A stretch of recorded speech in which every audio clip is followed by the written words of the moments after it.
क्या है आज? गंगा दशहरा। गंगा दशहरे का मतलब जानते हो आप लोग? केवल गंगा जी का नाम ले लेने से, एक लोटा जल शंकर भगवान को आज समर्पित कर देने से, या गंगा जल का एक जरा सा छींटा शरीर पर पड़ जाने से 10 पापों से मुक्ति मिल जाती है। दशहरा का मतलब है 10 पाप से मुक्त हो। पहला पाप है किसी के घर का बिना पूछे कोई सामान उठाकर हमने भोग कर लिया हो, तो उस पाप से मुक्ति। गंगा दशहरे के 10 पाप से मुक्ति दिलाता है गंगा दशहरा। दूसरा, किसी ब्राह्मण किसी गुरुजन को मुख से अपशब्द कह दिया हो, तो आज ही का दिन है जिस दिन पाप कर्म से मुक्ति मिल जाती है। तीसरा, किसी स्त्री को, किसी नारी को, किसी कन्या के प्रति, स्त्री के प्रति, नारी के प्रति अगर गलत सोच लिया हो या गलत कर्म हमने कर दिया हो, तो उस पाप से मुक्ति गंगा दशहरे का दिन दिला देता है। धर्म धारण करने वाली नारी, रजस्वला स्त्री के हाथ का बना हुआ अगर हमने भोजन ग्रहण कर लिया है, तो आज गंगा दशहरे का दिन ही ऐसा रहता है जिस दिन उस पाप से हमें मुक्ति मिलती है। पांचवा, किसी के यहाँ सूतक, सूतक जानते हो सभी लोग, या सावट। सूतक का मतलब होता है किसी के यहाँ कोई मर गया और उसके यहाँ का तुमने भोजन या पानी ग्रहण कर लिया। सावड़ का मतलब होता है किसी के यहाँ बच्चा हुआ, तुम्हें मालूम नहीं था, उसके घर का 8 दिन का 10 दिन का तुमने भोजन या पानी ग्रहण कर लिया। सूतक या सावड़ का भोजन या अन्न पानी ग्रहण कर ले, तो 5वें नंबर का गंगा दशहरे का वर्णन करता है कि 5वां पाप, इस पाप से भी लोगों को मुक्ति मिल जाती है। 6ठे नंबर का वर्णन आया, किसी मंदिर की जगह पर या धर्म की जगह पर अपन ने अपना कब्जा कर लिया हो या धर्म की जगह को अपना बना लिया हो, तो उस पाप से मुक्त होने का एक साधन 6ठे नंबर का। 7वें नंबर का, झाड़ू लगाते समय, बुआरी लगाते समय छोटे छोटे जीव झाड़ू के नीचे मर जाते हैं, तो उसके पाप से मुक्ति गंगा दशहरे का दिन दिला देता है। 8वें नंबर का,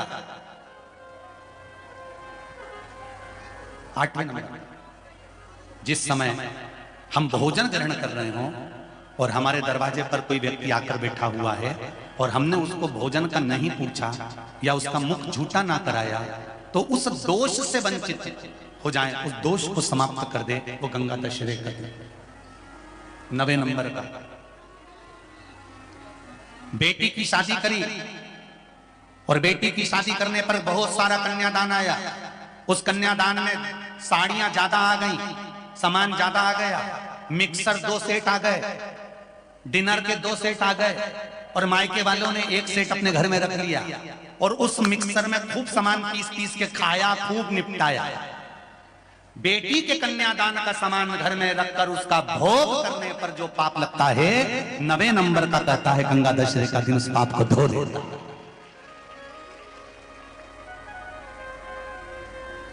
10वें नंबर का महाराज, यदि किसी तीर्थ में जाकर हमने कोई गलत काम करा होता है, तो गंगा दशहरे का ये आज का दिन हमारे पाप को वो धो देता है। ये गंगा दशहरे के 10 पाप को धोने के लिए मात्र एक दिन है गंगा दशहरे का दिन। आज के दिन जो शिव जी को जल चढ़ाता है, शंकर भगवान कहते हैं भले उसने उसमें गंगा जल डाला नहीं डाला, पर मेरे ऊपर जब जल चढ़ाता है, शिव जी कह देते हैं आज के चढ़े हुए जल को मैं गंगा जल बना देता हूं। आज गंगा दशहरे का दिन, खूब भजन करो, दान करो, पुण्य करो, सत्कर्म करो, नाम जाप करो, नाम स्मरण करो, और शिव मंदिर में चढ़े हुए जल का थोड़ा सा सिंचन जरूर करो। कोई सहज नहीं है, गंगा का जल फिर निवेदन करूंगा आप सभी से। कल कल करता हुआ जब बहकर गोमुख से निकलता है, ना जाने कितनी औषधियों को लेकर, ना जाने कितनी औषधियों को लेकर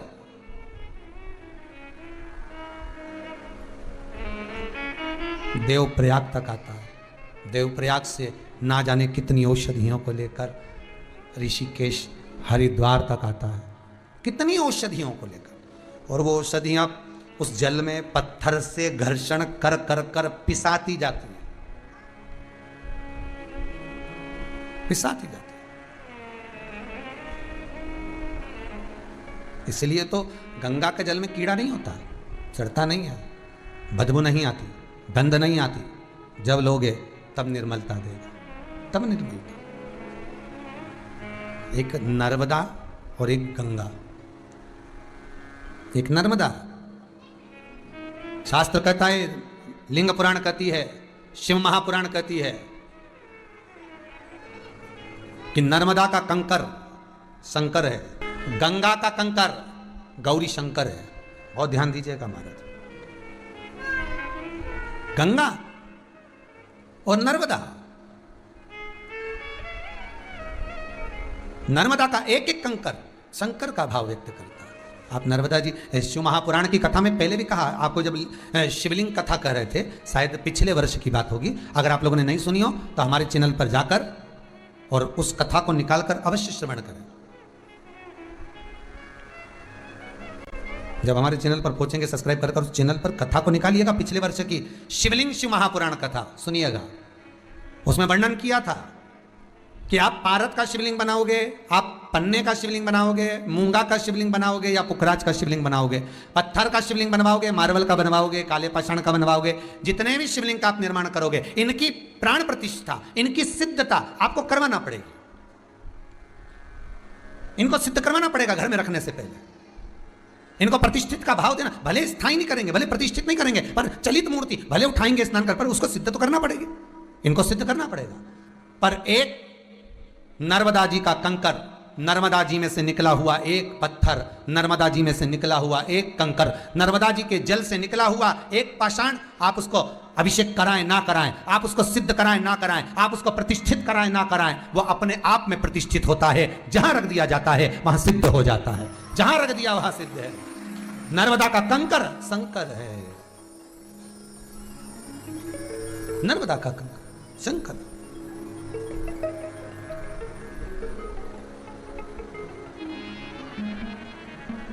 इसलिए त्वदीय पाज पंकजम नमामि देवी नर्मदे। नर्मदा का एक एक कंकर शंकर है और गंगा का एक एक कंकर गौरी शंकर है। गंगा की एक बालू, गंगा की एक रेत, उसका एक कण गौरी शंकर है, एक एक कण गौरी शंकर है हमारा, अलग नहीं, केवल शंकर नहीं, गौरी शंकर। तो गौरी शंकर क्यों कहा? गंगा के कंकर को गौरी शंकर क्यों कहते हैं? गंगा की बालू रेत को गौरी शंकर क्यों कहते हैं? गंगा के जल में से निकला हुआ पाषाण गौरी शंकर क्यों कहलाता है? क्यों कहते हैं उसको? लिंग पुराण कहती है,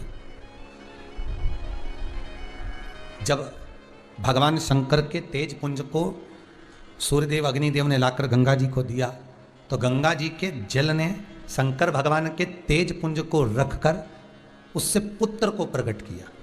6 पुत्र गंगा के जल से प्रकट हुए थे, षडानंद कार्तिकेय। जब वो 6 पुत्र उत्पन्न हुए, रोते एक साथ, दूध पीते एक साथ, बड़ी दुखी हो गई गंगा मैया। तब गंगा जी ने विचार करा क्या करा जाए। गंगा जी ने ऋषियों की पत्नी कृतिकाओं को बुलाया, कृतिकाओं इन पुत्रों को आप संभाल लो। कृतिकाओं ने एक एक पुत्र बांट लिए, उनको संभालने लगी, पर वो 6 ही रोए तो एक साथ, दूध पिए तो एक साथ, पानी पिए तो एक साथ, बड़ी दुखी हो गई कृतिकाएं। कृतिकाओं ने सोचा करे क्या? तब कृतिकाओं ने विचार करा कुछ ना कुछ तो करना पड़ेगा। कृतिकाओं ने बालक को सुलाया 6 को, हाथ में गंगा का जल लिया। हे गंगा मैया, अगर हमने अपने पति की सेवा परमेश्वर मानकर करी है, पति के चरणों का स्तमन करा है, स्मरण करा है, तो ये 6 एक हो जाए। गंगा जी का जल गिरते ही 6 बालक एक हो गए। मुख 6 थे, शरीर एक था। कृतिकाओं ने एक करा था, इसलिए गंगा जी ने उनका नाम कार्तिकेय रख दिया था। गंगा का जल, गंगा मैया शंकर भगवान के पुत्रों का पालन भी करिए। 6 बेटे और 5 बेटी गंगा के जल से प्रगटी हैं भगवान शंकर की। भगवान शिव के जो 13 बच्चे हैं, उन 13 बच्चों में 6 लड़के कृतिका ने पाले, जो 6 पुत्र वो एक हो गए थे। भले कार्तिक अब एक कहलाना, अपन कहलाएंगे तो 6 पुत्र और 5 बेटियां। जब शंकर भगवान स्नान करने बैठे गंगा के जल में, शरीर में से जो पसीने की धार निकल रही थी, उसने 6 रूप, गंगा जी ने 5 रूप बांट दिए। शिव जी की 5 बेटियां उत्पन्न हो गई थी, जया, विषहरा, सामरी बारी, दौतली और देव। ये शंकर जी की 5 बेटियां भी गंगा के जल से प्रकटी हैं, 5 पुत्री। तो ये गौरी शंकर क्यों कहते हैं? शंकर भगवान जैसे नर्मदा का कंकर शंकर है, तो गंगा का कंकर भी शंकर होना था, पर गंगा का कंकर गौरी शंकर है क्यों? उसका कारण केवल एक है, क्योंकि गंगा मैया भगवान शंकर के पुत्रों का, बेटियों का पालन करी है, तो गौरी का ही एक रूप है। किसका रूप है? गौरी का ही रूप, गौरी का रूप है।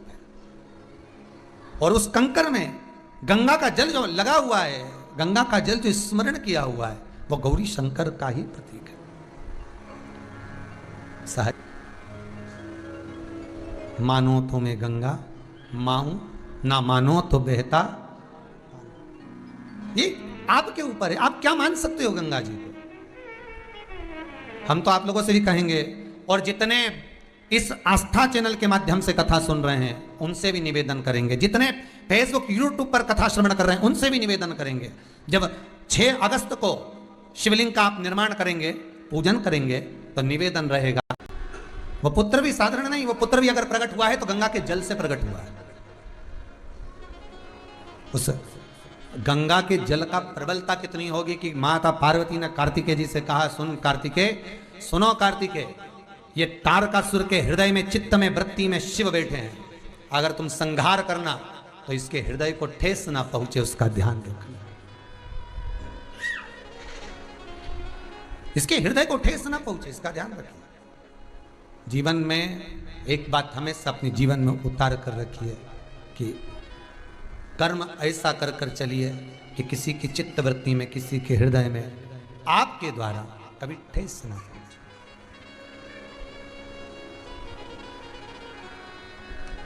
इस तारकासुर के हृदय में, चित्त में, मन में शिव है। संहार करो, मना नहीं, पर एक बात याद रखना कि हृदय में कोई बाण ना जावे, कोई तीर ना जावे। अब वो बालक भी कोई साधारण होगा क्या? वो गंगा के जल से प्रकटा है साहब।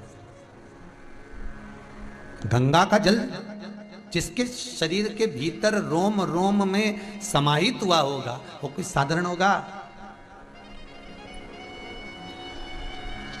बहुत कठिन है महाराज। जितने भारत की भूमि पर उस मां गंगा का उद्गम स्थल गौमुख से लेकर गंगा सागर तक के बीच में जहां जहां गंगा मैया बहकर जा रही है, जहां जहां से गंगा मां निकल कर जा रही है, उस गंगा की धार के दोनों ओर जितने भी तट पर लोग रहते हैं, चाहे वो कोई भी हो, जितने भी निवास करते हैं, उन सब के पावन चरणों को हमारी ओर से, ये गंगा शिव पुराण की ओर से नमन है, क्योंकि आप गंगा के तट पर रहकर गंगा का नित्य स्मरण करते हैं। चाहे वो किसी भी वर्ण का हो, चाहे ब्राह्मण हो, क्षत्रिय हो, वैश्य हो, शूद्र हो, कोई भी हो, उसको नमन है यहां से कि गंगा का जल प्रतिदिन आपको स्पर्श कर रहा है, आप गंगा के जल को स्पर्श कर रहे हैं। जिस गंगा को पाने के लिए स्वयं शिव अपने केशों को खोल लेते हैं, 33 कोटि देवता गंगा का जल का रूप है साहब। 33 कोटि देवता। एक बार राधा जी इस पूरे गंगा के जल को पी जाने वाली थी, राधा जी पूरा गंगा का जल। तब भगवान शंकर ने पार्वती जी को भेजकर समझाया था, देवी भागवत में लिखा है। कई लोग पूछते हैं कहां से बोल रहे हैं महाराज जी, तो बोलते जाते हैं इसमें से बोल रहे हैं, पढ़ लेना, देवी भागवत में लिखा है। राधा जी पूरा गंगा जल पीने वाली थी, तब पार्वती जी को भेज दिया गया। पार्वती माता ने जाकर समझाया, क्या कर रही हो राधा? राधा, इस गंगा ने मेरे साथ छल किया है, मेरे पति को एक दृष्टि से निहार रही है, देख रही है, रोध आ गया मुझे, इसलिए मैं इसको पीना चाहती हूँ। उठा लिया हाथ में राधा जी ने। तब पार्वती मैया मना करी, रुको गंगा, इस राधा इस गंगा को मत पियो, ये भगवान के चरणों में जाने दो इसको। गंगा छूट कर ठाकुर के चरणारविंद से चिपक गई, लिपट गई।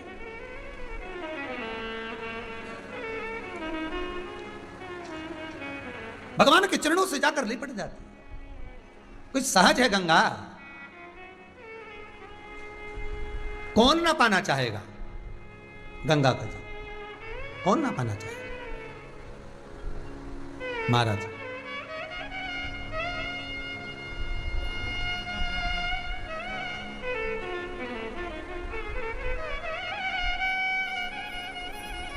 शिव का स्मरण तारकासुर ने साधा, और साध कर जो बाण चलाए, हृदय को नहीं लगे, शरीर गया तारकासुर का। कार्तिकेय जी महाराज का जय जय हुआ।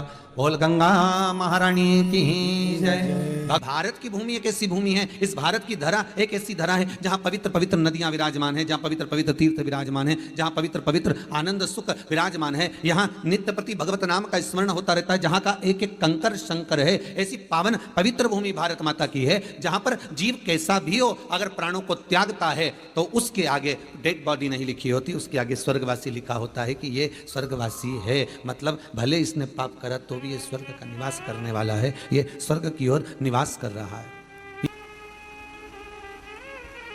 पवित्र भूमि, और उस पवित्र भूमि में ना जाने कितने साधक, कितने साधु, कितने तपस्वी, कितने संत, कितने महात्मा, कितने जोगी, कितने सन्यासी, कितने ब्राह्मण जन, कितने विद्वत जन इस भारत की भूमि पर भ्रमण करते रहते हैं, तप साधना करते रहते हैं, उपासना करते रहते हैं, मंत्र जाप स्मरण करते रहते हैं। और जब उनका मंत्र जाप का फल इस भूमि पर प्राप्त होता है तो यहाँ की जो रज है, यहाँ की जो धूल है, यहाँ की जो माटी है, वो सुख का अनुभव करा देती है, एक आनंद का अनुभव करा देती है।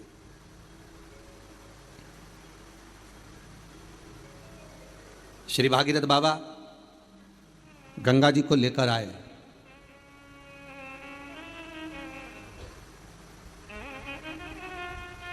भागीरथ बाबा तो गंगा जी को लेकर आए 60,000 काकाओं के उद्धार के लिए,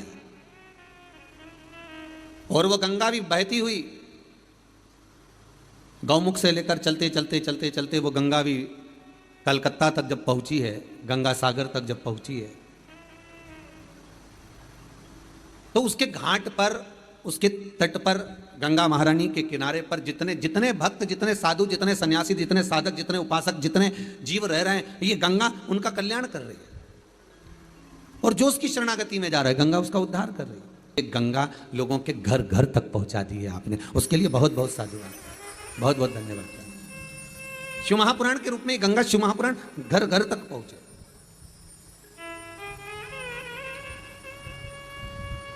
घर घर तक कुछ तिथियां होती हैं, जिन तिथियों में अगर आप रोज गंगा का जल शंकर को नहीं चढ़ा सकते तो शिव महापुराण कथा कहती है, स्कंद पुराण कहती है, विष्णु पुराण कहती है, गर्ग संहिता कहती है, गीता पुरुष गोरखपुर का कल्याण का गंगा अंक कहता है कि कुछ तिथियां भारत की भूमि पर ऐसी वर्णित है जिन तिथियों में भी गंगा का जल हम शिव को अगर एक बूंद भी समर्पित कर रहे हैं, गंगा का जल मात्र एक आधी चम्मच भी, आचमन जितना भी अगर हम शिव को समर्पित कर रहे हैं तो उसका सुख आनंदित है। जैसे पंचमी तिथि, नवमी तिथि, दशमी तिथि, एकादशी, प्रदोष, पूर्णिमा, अमावस्या, ये तिथियां हमारे यहाँ जो दी गई हैं, इन तिथियों में अगर हम गंगा का मात्र थोड़ा सा जल भी अगर जल के पात्र में डालकर गंगा जी का जल थोड़ा सा भी शिव के पास लेकर जा रहे हैं तो ये एक भाव अपने भीतर होना चाहिए कि आप केवल गंगा का जल साधारण शिव मंदिर में समर्पित नहीं कर रहे हो, आप गंगा का जल भले अपने घर से लेकर जा रहे हो और थोड़ा सा भी जल ले जाकर अगर शिव को समर्पित कर रहे हो तो तुम्हारे भीतर यह भाव होना चाहिए कि मैं गंगोत्री से जल भरकर सीधे रामेश्वर में ले जाकर गंगा के जल को समर्पित कर रही हूँ। श्रावण के महीने में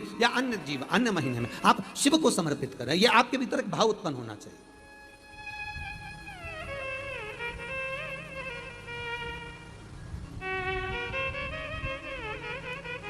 एक बड़ा सुंदर संवाद है महाराज, वही कथा फिर आ गई है जिसका हम वर्णन कर रहे हैं कि बोंडे परिवार इस गंगा जी को लेकर घर घर तक पहुंचा रहे, कथा वहां पहुंच रही है, ध्यान दीजिएगा थोड़ा। वहां गौमुख से निकली, गंगोत्री से निकली, चलते चलते चलते चलते वो गंगा सागर तक पहुंची है। हरिद्वार, ऋषिकेश, प्रयागराज सब जगह से निकलती हुई चली गई है, पर केवल वहीं तक नहीं, जन जन तक। एक संत, बड़ा तपस्वी मुनि थे, बड़े बड़े साधक थे। वो मुनि किस प्रकार के थे कि वो साधना कोई अलग नहीं करते थे, वो कहीं बैठकर तप नहीं करते थे, वो कहीं बैठकर आराधना नहीं करते थे। तो फिर गुरुदेव आप कह रहे हो कि मुनि है, तपस्वी है, साधक है, उपासक है, और आप एक तरफ से कह रहे हो कि ना तो वो तप कर रहा है, ना वो साधना कर रहा है, ना बैठकर कोई यज्ञ कर रहा है, ना कोई बैठकर अनुष्ठान कर रहा है, फिर मुनि साधक उपासक कैसे हो गया?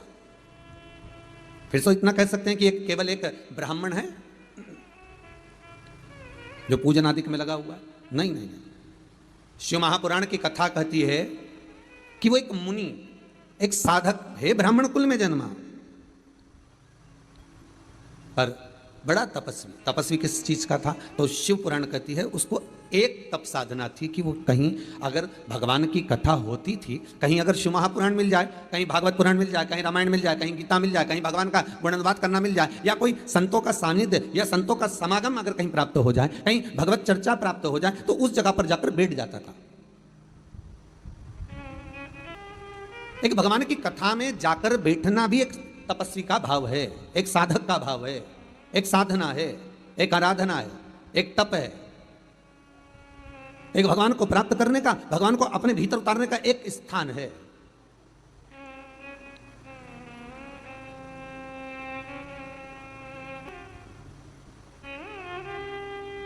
तीन घंटा एक आसन से एक जगह बैठकर कथा का रसस्वादन जरा करिए, कथा को जरा अपने भीतर उतारिए और चित्त को, वृत्ति को, मन को, हृदय को, दिल को भगवान में जरा लगा कर रखिए, थोड़ा रमा कर रखिए, तो आप तपस्वी ही कहलाओगे, आप साधक ही कहलाओगे, आप उपासक ही कहलाओगे।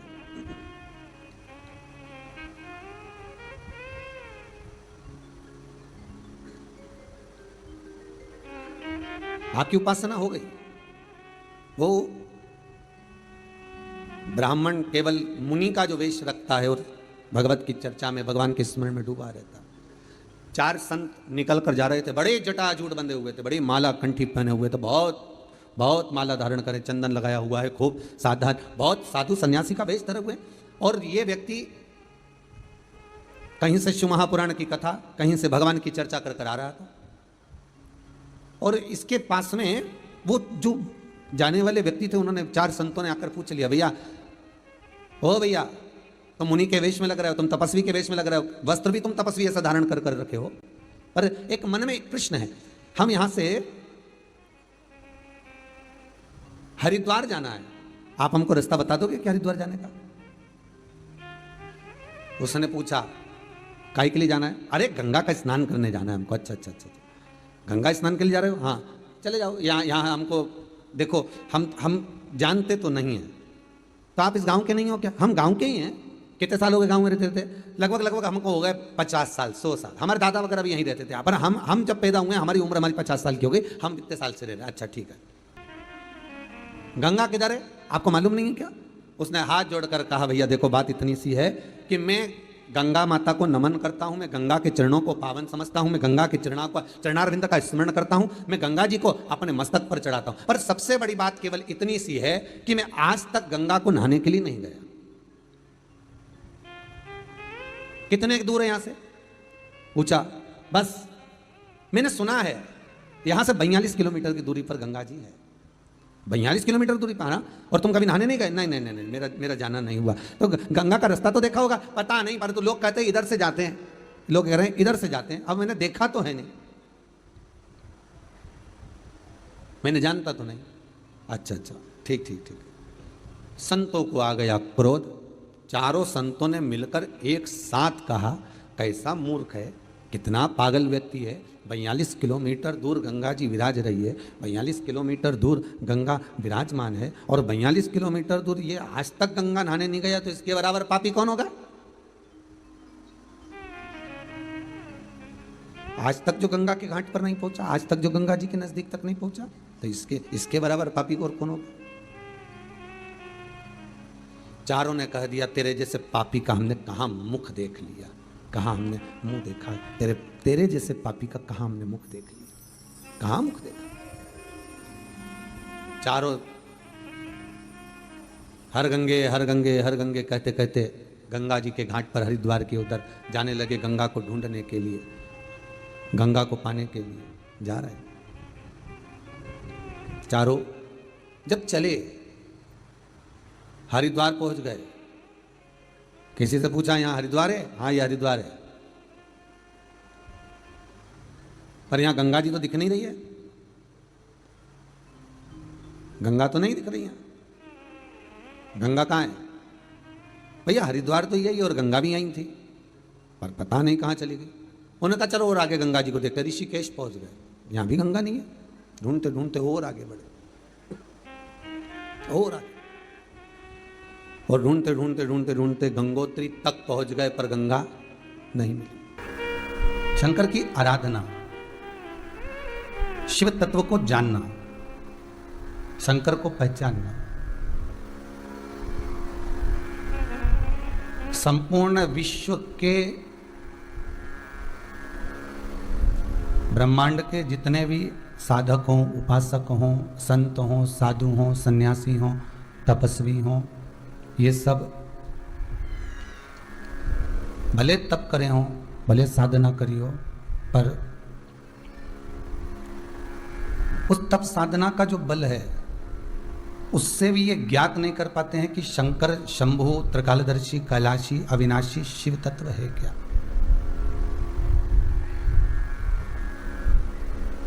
शिव तत्व में है क्या क्या?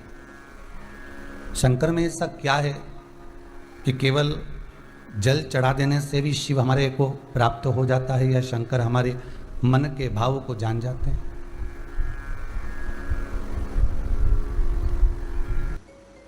गंगोत्री में जाकर इन्होंने किसी तपस्वी से पूछा, यहाँ गंगा है? हाँ, ये गंगोत्री है, ये गंगोत्री है, यहाँ तो गंगा रहती है, तो हमें तो गंगा दिख नहीं रही है, कहीं गंगा नजर आ नहीं रही है।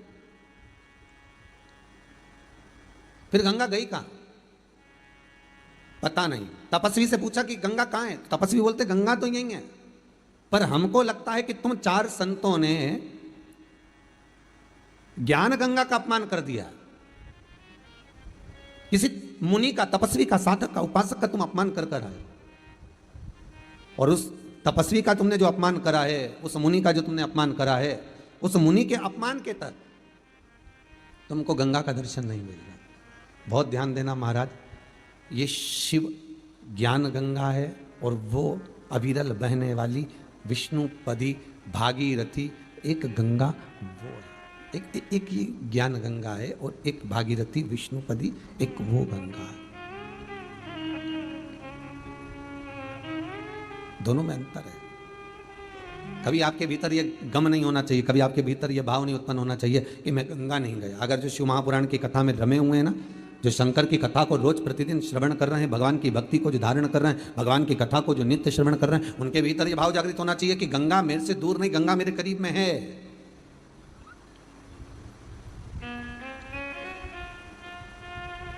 गंगा ज्यादा दूर नहीं, गंगा मेरे नजदीक में। अब क्या करा जाए? तो कहा उस मुनि के पास जाओ।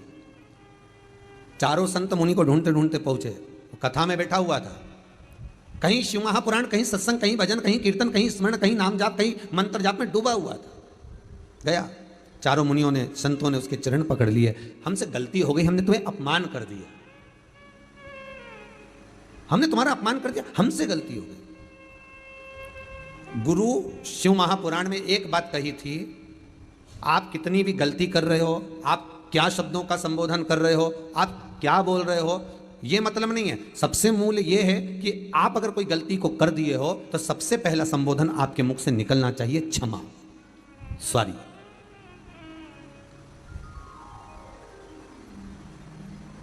एक बात आपको कही थी गुरु महिमा में कि घर से जब निकला करो ना, तो भगवान देव अधिदेव महादेव का नाम लेकर श्री शिवाय नमस्तुभ्यम। घर से जब निकलो, कोई कार्य के लिए जा रहे हो तो आप श्री शिवाय नमस्तुभ्यम का स्मरण कर कर जाइए। आप किसी काम के लिए आगे बढ़ रहे हो, श्री शिवाय नमस्तुभ्यम का स्मरण कर कर जाइए। जिस समय आपके मुख से श्री शिवाय नमस्तुभ्यम का स्मरण हो जाए, या शिवलिंग का स्पर्श हो जाए, या शंकर का अनुमोदन कर कर, ओम नमः शिवाय बोलकर, या राम बोलकर, कृष्ण बोलकर, शिव बोलकर, आपके भीतर जो रमा हुआ है, आप राम को मानते हैं, आप राम को माने, हम मना नहीं करेंगे। आप कृष्ण को माने तो कृष्ण को माने, हम मना नहीं करेंगे। आपका दिल जिससे लगे, जो सुख का अनुभव कर पाए, वो एक आनंद है। भोग नहीं, केवल सगर के पुत्र अगर जा रहे हैं तो केवल एक गलत इल्जाम लग गया, और वो भी कपिल बाबा पर, ये श्रेष्ठ नहीं है, गलत किया, भोगना पड़ेगा। भस्म हो गए, राख के ढेर बन गए, 60,000 राख के ढेर पड़े थे। कोई नहीं तप करा, साधना कर कर कर लोग जाते गए जाते गए जाते गए जाते गए जाते गए, तब भागीरथ बाबा मिले। ना जाने इस, हम तो कहते हैं, हम कई बार कहते हैं, आप भी जितने लोग कथा श्रवण कर रहे हैं, आप जितने फेसबुक यूट्यूब पर श्रवण कर रहे हैं, ये भोंडे परिवार अगर कथा करवा रहा है छिंदवाड़ा से आकर, ना जाने कितने कितने पुण्य आपके जीवन के, आपके पूर्वजों के, आपके दादा परदादा ना जाने कौन सा पुण्य करे होंगे, और उसके पुण्य का एक अंश आपके पास में होगा। सगर के 60,000 पुत्र के जाने के बाद ना जाने कितने तपस्वी इस राजघराने के तप कर करके मर गए, तो भी गंगा नहीं आ पाई। और गंगा अगर भागीरथ जी के बल पर आ रही है तो ये भागीरथ जी के पुण्य का फल है। एक सूर्य का प्रकाश संपूर्ण ब्रह्मांड में प्रकाशित कर देता है, उजाला कर देता है, प्रकाश उत्पन्न कर देता है।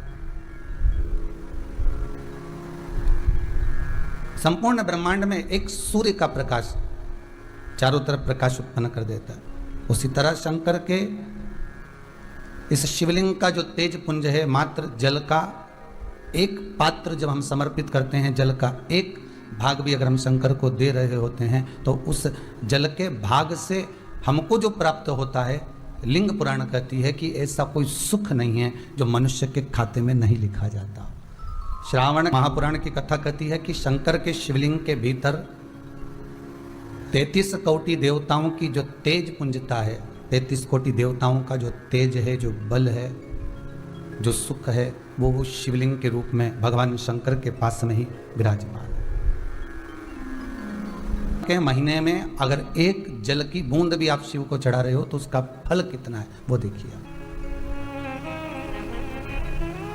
अगर एक लोटा पानी भी हम शंकर को चढ़ा रहे हैं तो उसका पुण्य भाग कितना है, उसका लाभ कितना है।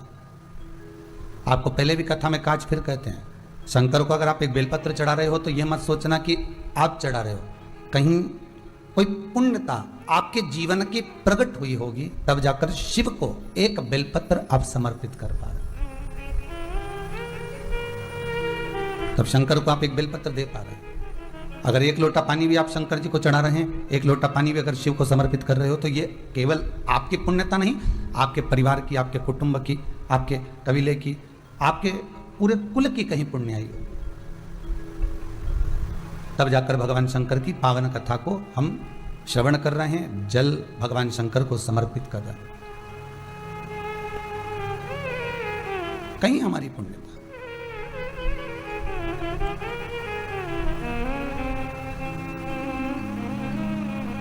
कितना सुंदर लिखा है गर्ग संहिता के अंतर्गत, मुख से हर हर महादेव निकल जाना, या मुख से ओम नमः शिवाय निकल जाना, या श्री शिवाय नमस्तुभ्यम का स्मरण निकल जाना, या राम या कृष्ण का नाम निकल जाना। कोई सहजता में नहीं निकलता, इसमें भी हमारा पुण्य है। गंगा के घाट पर एक व्यक्ति, एक ब्राह्मण, एक विद्वान ब्राह्मण गंगा के घाट पर प्रयागराज में निवास करता था, और वह प्रयागराज में रहने वाला ब्राह्मण गंगा के पार जाकर कथा कहने जाता था, प्रवचन देने जाता था। जब वो प्रवचन देकर आता था तो उसको एक बार आवाज सुनाई दी, भैया रुको, भैया ए पंडित जी थोड़ा सा रुक जाओ, थोड़ा प्रवचन हमको भी दे जाओ, थोड़ा सा ज्ञान हमको भी दे जाओ, थोड़ी कथा हमको भी सुना जाओ। उसने आवाज लगाई, इसने पलट कर देखा, ब्राह्मण में कोई दिख नहीं रहा। ब्राह्मण पलट कर देख रहा है तो कोई नजर नहीं आ रहा। ब्राह्मण चले गया, दूसरे दिन फिर गया, फिर आवाज आई, फिर कोई बोला, भैया रुक जाओ, पंडित जी थोड़ा सा ज्ञान हमको दे जाओ। पंडित जी ने देखा आखिर ये रोज रोज कौन बोलता है। पंडित जी का ध्यान गया तो एक मगर बैठा हुआ, और वो मगर चिल्ला कर कह रहा था, पंडित जी आप मेरी ओर देखो, मैं मगर की योनि में हूं, मैं बोल सकता हूं, मुझे ये वर प्राप्त है, मेरा निवेदन स्वीकार करोगे? आप इतनी दूर कथा वाचने जाते हो, इतनी दूर आप प्रवचन देने जाते हो, मां दक्षिणा कितनी मिलती है? तो इतने में पंडित जी ने कहा, मैं क्या को दक्षिणा बताऊं तेरे को? नहीं, दक्षिणा कितनी मिलती है? तो बोलो, पंडित जी ने बोला तुरंत, एक सिक्का मुझे प्राप्त होता, एक मुद्रा मुझे प्राप्त होती। एक सिक्का मिलता है ना आपको? हाँ। मगर बोला एक सिक्का, एक मुद्रा मैं आपको दूंगा, आप इतनी दूर प्रवचन देने जाते हो, उसकी जगह प्रवचन मुझे दे दो। ठीक है, पंडित जी तो बड़े खुश हो गए, इतनी तो नाव से जाओ, पैसा लगाओ, उसकी जगह यहीं की यहीं मुद्रा मिल रही, यहीं की यहीं सिक्का मिल रहा। पंडित जी ने उस मगर को प्रवचन देना चालू कर दिया। मगर रोज एक सिक्का सोने का निकाल कर दे देता और सोने का सिक्का पंडित जी लेते घर चले जाते। आज मगर के मन में कथा सुनते सुनते ज्ञान उपज गया, और ज्ञान उपजा तो मगर ने विचार करा कि मेरे में जो ज्ञान प्राप्त हुआ ये पंडित जी के द्वारा प्राप्त हो गया। पंडित जी से कहा, पंडित जी अब मेरा मन होता है कि मैं इस गंगा से त्रिवेणी तक जाऊं और त्रिवेणी में गोता लगाकर अपने जीवन को समाप्त कर दूं। अब मेरे जीवन में कुछ नहीं बचा, मैंने कथा सुन ली, प्रवचन सुन लिया, सब कुछ प्राप्त कर लिया, अब मुझे यहां नहीं रहना, अब मैं गंगा छोड़कर त्रिवेणी में जाकर अपने शरीर को छोड़ूंगा। पर मेरा एक मन है, जिस घड़े में से मैं सिक्का निकाल कर लाता था वो घड़ा मैं आपको देना चाहता हूं, आप उस घड़े को रख लीजिए, जिससे आप आनंद पाएंगे। पंडित जी तो खुश हो गए, भले कथा नहीं करना पड़े, भले प्रवचन नहीं करना पड़े, पर घड़ा तो मिल गया, नहीं सोने से भरा हुआ। पंडित जी ने घड़ा लिया, लाओ लाओ जरा ला के दो, पंडित जी को घड़ा दिया। पंडित जी इतने खुश होकर, इतना ठाका लगाकर, मुस्कुराकर जाने लगे, अब ये जाए त्रिवेणी नहाए और मैं घड़ा लेकर जाऊं। और पंडित जी घड़ा लेकर जैसे ही जाने लगे, इतने में मगर खूब तेज ठाका लगाकर हंसा। जैसे ही हंसा तो पंडित जी ने पूछ लिया कि तू हंस क्यों रहा, तेरा ठाका लगाने का कारण क्या है, तेरे हंसने का कारण क्या है, तेरे मुस्कुराने का कारण क्या है, तो इतना हंस क्यों रहा है, उसका क्या कारण है। मगर बोला, मैं नहीं बताऊंगा। तुम्हारे गांव में एक रामू नाम का धोबी रहता है, उसके पास में एक गधा है, उस गधे से जाकर पूछना कि मगर क्यों ठाका लगाकर हंसा था। पंडित जी ने मन में सोचा, मैं इतना विद्वान पंडित, लोग मुझसे पूछने आते कि मकान कब बनाऊं, छोरा छोरी का ब्याह कब करूं, कब मुंडन करूं, कब ये करूं, कब वो करूं, और मैं गधे के पास जाकर पूछूं कि मगर क्यों हंसा था ठाका लगा। मैं, ये तो मेरे को मूर्ख समझ रहा, ये तो मेरे को पागल समझ रहा। पंडित जी ने नहीं पूछा। फिर भी एक बार सामने से रामू जब जा रहा था धोबी और उस गधे के साथ जा रहा था, तो पंडित जी ने कहा पूछ ही लो। अब मन में बात तो खटके ना, किसी की बात आप सुन लो, सुनने के बाद मन में तो खटके, रात की नींद नहीं आए, जब तक उसकी पता नहीं लगा लो तुम कि आखिर सही है कि गलत है, तो जब तक तो तुम्हें नींद नहीं आने वाली। बड़ी मुश्किल से खटक गया, और ऐसा खटका पंडित जी ने रोक लिया उस रामू के उस गधे को, और गधे से पूछा, ए गधे मुझे ये बता कि वो मगर मुझे देखकर हंसा क्यों, जब मैं घड़ा लेकर चला तो मुझे देखकर क्यों हंसा। तब उस गधे ने कहा, वो मगर बड़ा समझदार है, उसको मालूम है कि मैं गधे की योनि क्यों पाया। तो पंडित जी बोले, तू गधा क्यों बना, तेरी सुना दे ला। तो उसने कहा, मेरे गधे बनने का कारण एक है कि मैं भी पूर्व समय का बहुत विद्वान था, बहुत विद्वान, बहुत विद्वान, मुझ में भी बड़ी विद्वत्ता थी। फिर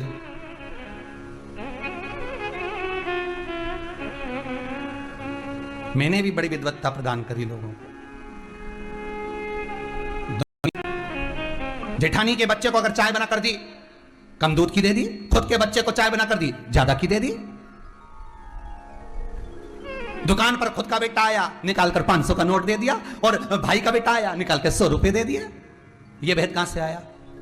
अरे सीधी सीधी प्रसंग है, तुझ में दब दिखता है यार, मैं क्या करूं। हर एक में अगर भगवान बसा हुआ है, गीता के शब्दों पर अगर हम चले, हर एक में परमात्मा अगर बसा हुआ है, हर एक के भीतर अगर परमात्मा समाया हुआ है, तो हमारे भीतर ये कपट, हमारे भीतर ये छल, हमारे भीतर ये बेईमानी कहां से आ सकती? पहले कहा था, बच्चों को गीता पढ़ाओ, गीता सुनाओ। जो बच्चे गीता पढ़ते नहीं, सुनते नहीं, एक दिन अदालत में खड़े होकर गीता पे हाथ रखना पड़ता है। तो तुमने मेरे पिता का सिर क्यों काटा? शंकर भगवान से माता पार्वती एक बार पूछ लेती है। शिव जी कहते, तुझे मालूम नहीं क्यों काटा? पार्वती जी बोली, मैं तो समाप्त हो गई थी, मुझे क्या मालूम कि क्यों काटा। शंकर जी बोले, इसीलिए काटा क्योंकि इसने सब कुछ दिया, कन्या भी दी, दहेज भी दिया, सामान भी दिया, सोफा सेट भी दिया ने, अलमारी भी दी ने, कूलर भी दिया ने, वॉशिंग मशीन भी दी, सब कुछ दिया, बस एक ही चीज नहीं दे पाया था, अहंकार। अगर ये अहंकार मुझे दे देता तो फिर इसको कुछ भी देने की जरूरत ही नहीं पड़ती।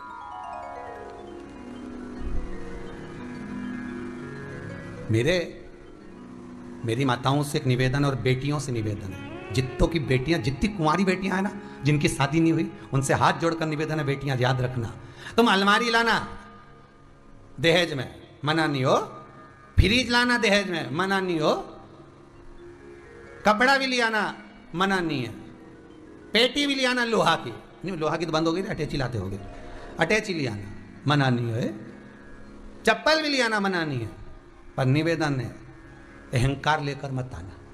अहंकार को घर छोड़कर आना। मम्मी से कहना मम्मी ये अहंकार तू धर ले, मेरे ससुराल में मैं सब ले जाऊंगी पर अहंकार लेकर नहीं जाऊंगी। और बस ससुराल में एक बार तुम्हारे मुंह से नहीं निकलना चाहिए कि मेरे पिता ऐसे और मेरा भाई ऐसा और तुम मुझे अभी जानते नहीं हो। 2 मिनट में ये अहंकार नहीं तो क्या, ये घर छोड़ के आना था, पर सब कुछ लाई इन्हें अलमारी में भर के फिर अहंकार लिया, तो क्या मतलब का। पंडित जी से पूछा, हमने तो सब कुछ कर दिया, गंगा जल भी 3-4 बार पिला दिया, निपट ही नहीं रही है, अब क्या करें। नीचे सुलाते वापिस सांस आ जाती है और ऊपर पलंग पर जब तक सोती है ऐसा लग रहा कि निपट गई, आंख ही बंद हो गई। हम तो सोचे पूरी चली गई, हमने तुरंत सबके फोन भी लगा दिया, मालूम पड़े जैसे ही नीचे सुलाया 15 मिनट में फिर जाग गई। हमने पूछा माँ हम तो सोचे थे चली गई, माँ बोली चली नहीं गई थी, सपना देख रही थी। माँ सोचे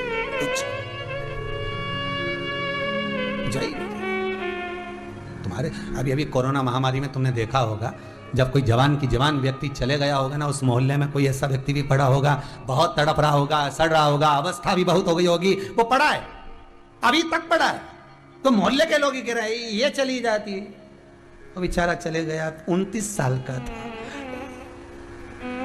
ये 92 साल की, शरीर पूरा गल गया, बिस्तर पर गंदगी कर रही है, उसके बाद भी जीवित है, वो बेचारा चले गए। अब इनके कौन समझाए कि वहां फूल देखा जाता है बगीचे का।